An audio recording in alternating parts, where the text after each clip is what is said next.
Hello and welcome to Friday Double Bill. This is Mayank, I'm Fahad Samar, and here is our review of Bombay Velvet. Bombay Velvet, directed by Anurag Kashyap, is a noir period film set in Bombay in 1969. It's the time in the history of the city when the sea in its southern end has been reclaimed to make way for expensive high-rise buildings. Within the ongoing lust for real estate plays out a love story between a jazz singer played by Anushka Sharma and a cage fighter, Johnny Balraj, that's Ranbir Kapoor. Henchman Johnny eventually finds a job of the manager of the top jazz club where Anushka's Rosie is the main singer. This club is called Bombay Velvet. It's owned by a cunning Parsi capitalist Don Khambata. Karan Johar plays this anti-hero's role. You know, Mayank, I don't think in the history of Indian cinema, certainly in recent memory, has a film been so keenly anticipated and talked about and perhaps even derided as much as Bombay Velvet. On the plus, this is just Anurag Kashyap's magnum opus. We've got the most phenomenal production design that I certainly have seen in an Indian film to date. You've got impeccable cinematography, beautiful lavish sets mixed with some CGI quite seamlessly.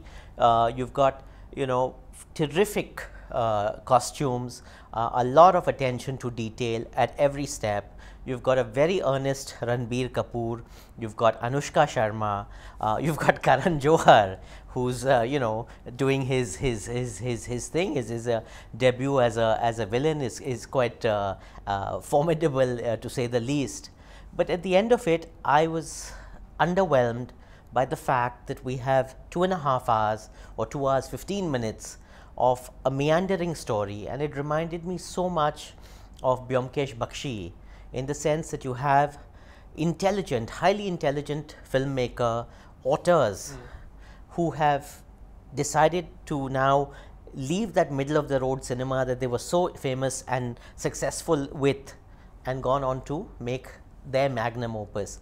I thought both these films floundered, and it's really unfortunate that Bombay Velvet at 2 hours 15 minutes just makes you wonder what was it all about.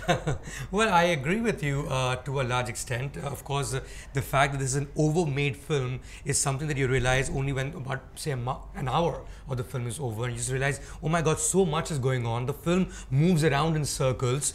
You want to know what the point is. The point, of course, is Nariman Point. But the way you mentioned, this is a magnum opus. I think it is a film that suffers from the magnum opus complex. I think it suffers from the curse of the masterpiece, because if we really followed one trail of thought, one particular story of Nariman Point, because that is really the crux of this picture, we would have seen a film. Yeah. But here we're seeing bromance, we're seeing romance, we're seeing period, we're seeing noir, we're seeing a murder mystery, we're seeing journalism. I mean, it's just so many things that I wish that it was just one film.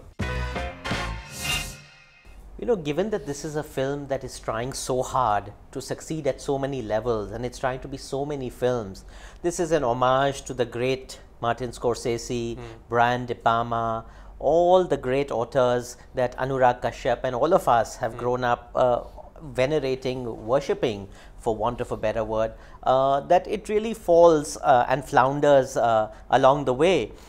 So many oh my god moments, but I think for me the piece de resistance was Karan Johar looking at Ranbir Kapoor and saying, Rosie, which is Anushka Sharma, mein kya hai jo mujh mein nahi.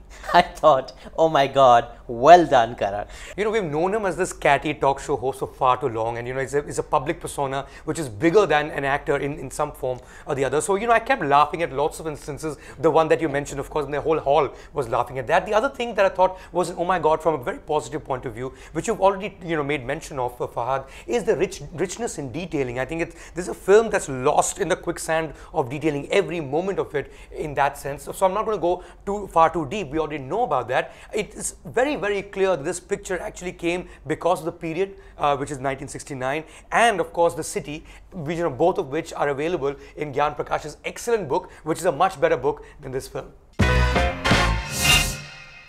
Well, there you have it. I mean, this is a meticulously detailed but highly overproduced film, as you said, Mayank. I think this is a film that needs to be watched, certainly. I mean, the curiosity factor is so immense that I hope for, the producer's sake, if not for anybody else's, people do end up going and watching it. It certainly bears, watching, and I think zarur dekho. Theatre mein dekho. About this weekend itself, I'm not so sure, but go ahead, watch it, and welcome to Bombay of another era. Hey, well, to be very, very honest with you, Fahad, and to be very honest with the viewers, this is a film that once you've watched, you will need to watch again to make sense of it. And now if you're going to pay two, ticket prices for one picture, go for it. But so far as I'm concerned, I think it's at best a DVD pe dekho, bar dekho, so you can understand it, each portion of it as a film of its own.